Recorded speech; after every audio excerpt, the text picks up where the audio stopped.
तो मेरे प्रियो, आज हम जन्म से अंधे व्यक्ति के बारे में पढ़ेंगे कि उसने अपनी चंगाई को किस तरह हासिल किया और प्रभु ने उसे किस रीति से उसे चंगाई दी। तो वीडियो को शुरू करने से पहले मैं आप सभी से अनुरोध करना चाहता हूं कि यदि आप हमारे चैनल पर नए हैं तो हमारे चैनल को ज़रूर सब्सक्राइब करें और पास में जो बेल आइकन है उसे ऑल पर सेट करें, ताकि जो भी हम बाइबल से रिलेटेड नया नियम या पुराने नियम से वीडियोस को डालें वो सबसे पहले प्रियो आप तक पहुंचे, ताकि आप हमारे वीडियो के माध्यम से आपकी बाइबल स्टडी में आप मजबूत होते जाए और गहराई से आप वचनों को अपने हृदय में रख छोड़ें। तो आइए हम अपनी बाइबल से निकालेंगे यूहन्ना रचित सुसमाचार, उसका अध्याय 9, उसका 1 पद से 12 पद तक। तो आइए हम वचन की ओर चलते हैं। फिर जाते हुए उसने एक मनुष्य को देखा जो जन्म का अंधा था, और उसके चेलों ने उससे पूछा, हे रब्बी, किसने पाप किया था कि यह अंधा जन्मा, इस मनुष्य ने या उसके माता पिता ने? यीशु ने उत्तर दिया कि ना तो इसने पाप किया था ना इसकी माता पिता ने, परंतु यह इसलिए हुआ कि परमेश्वर के काम उस पर प्रकट हो। जिसने मुझे भेजा है, हमें उसके काम दिन ही दिन में करना अवश्य है। वह रात आने वाली है जिसमें कोई काम नहीं कर सकता। जब तक मैं जगत में हूँ, जब तक जगत की ज्योति हूँ। यह कहकर उसने भूमि पर थूका और उस थूक से मिट्टी सानी और मिट्टी उस अंधे की आंखों पर लगाकर उससे कहा, जा शिलो के कुंड में धो ले। तो मेरे प्रियो, बाइबल हमें शिलो का अर्थ बताती है, जहाँ उसका अर्थ है भेजा हुआ। तो हम वचन में आगे पढ़ेंगे तो वहाँ लिखा है, सो उसने जाकर धोया और देखता हुआ लौट आया। पड़ोसी और जिन्होंने पहले उसे भीख मांगते देखा था कहने लगे, क्या ये वह नहीं जो बैठा भीख मांगा करता था? कितनों ने कहा, ये वही है, औरों ने कहा, नहीं, परंतु उसके समान है। उसने कहा, मैं वही हूँ। तो वे उससे पूछने लगे, तेरी आंखें क्यों कर खुल गई? उसने उत्तर दिया कि यीशु नाम एक व्यक्ति ने मिट्टी सानी और मेरी आंखों पर लगाकर मुझसे कहा कि शिलो में जाकर धो ले। सो मैं गया और धोकर देखने लगा। उन्होंने उससे पूछा, वह कहाँ है? उसने कहा, मैं नहीं जानता। आमीन। तो मेरे प्रियो, इस वचन से हमें सीखने को मिलता है कि प्रभु ने एक मिट्टी में थूक के उस मिट्टी को साना और वो मिट्टी को परमेश्वर ने उसकी आंखों पर लगा दिया। फिर परमेश्वर ने उससे कहा कि जा शिलो के कुंड में जाके धो ले।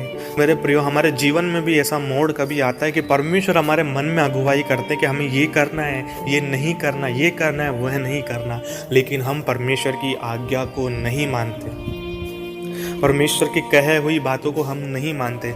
जब हम वचन में जाते हैं तो आदम को हम देखते, जब आदम ने पाप किया तो परमेश्वर से वो डर कर छुप गया।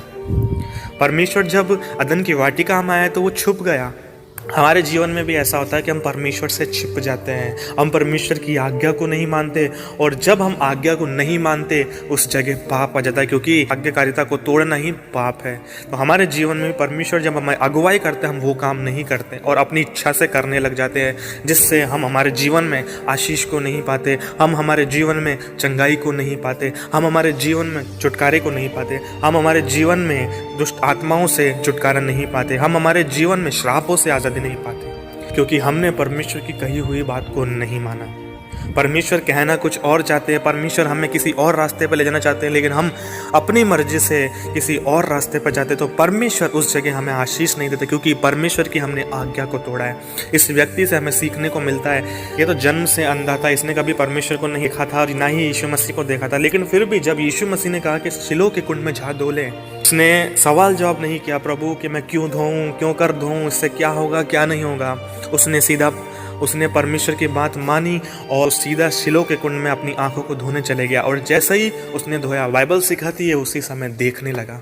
जो वो जन्म का अंधा था, उसने सब वैद्यों को दिखाया होगा, अपना इलाज कराया होगा, लेकिन उसकी आंखें नहीं आ पाई। लेकिन जब यीशु मसीह ने कहा कि तू शिलो के कुंड में जाके धो ले, तो उसने विश्वास किया और धो लिया। इस व्यक्ति से हमें सीखने को मिलता है कि जब हमें परमेश्वर हमारे जीवन में अगुवाई करता है तो हमें चुपचाप, दीनता से, नम्रता से, डरते हुए परमेश्वर की आज्ञा को मानना है। जब हम परमेश्वर की आज्ञा को मानेंगे तब प्रभु हमें चंगाई देंगे, हमें छुटकारा देंगे, हमें आशीष को देंगे।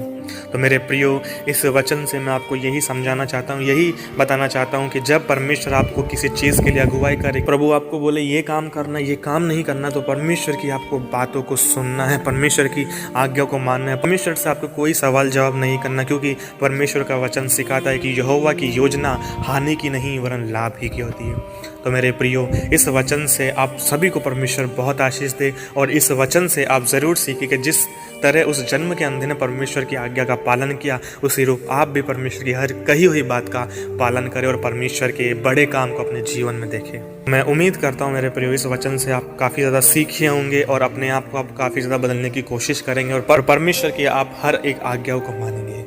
तो मेरे प्रियो इस वचन से परमेश्वर आपको बहुत सारी आशीषें दें। God bless you all. जय मसीह की।